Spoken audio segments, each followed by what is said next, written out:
সোমবার ডাকসু নির্বাচনকে ঘিরে নানা নাটকীয়তা ও এক নারী শিক্ষার্থীকে গণধর্ষণের হুমকির প্রতিবাদে মঙ্গলবার খানিকটা উত্তপ্ত ঢাকা বিশ্ববিদ্যালয় ক্যাম্পাস।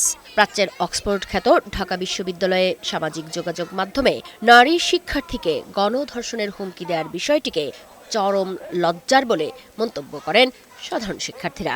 এই ঘটনার জন্য ডাকসু নির্বাচন পেছানোর কোনো সুযোগ নেই বলেও মনে করেন তারা।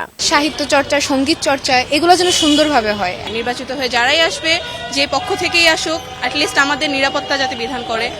একটা শক্তি, অদৃশ্য শক্তি চাইতেছে যে ডাকসু নির্বাচন যাতে ব্যাঘাত ঘটে।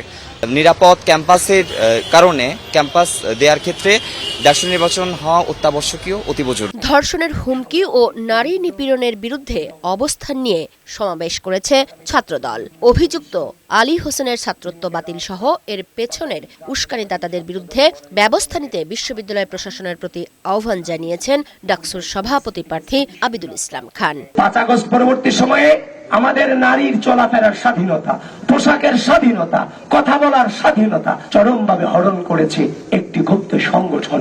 এদিকে মধুর ক্যান্টিনে ঢাকা বিশ্ববিদ্যালয় শিক্ষক নেটওয়ার্কের ব্যানারে নিরাপদ ক্যাম্পাসের দাবিতে সংবাদ সম্মেলন করেছেন শিক্ষকরা। আমাদের ঢাকা বিশ্ববিদ্যালয়ে একটি নিপীড়ন বিরোধী সেল রয়েছে।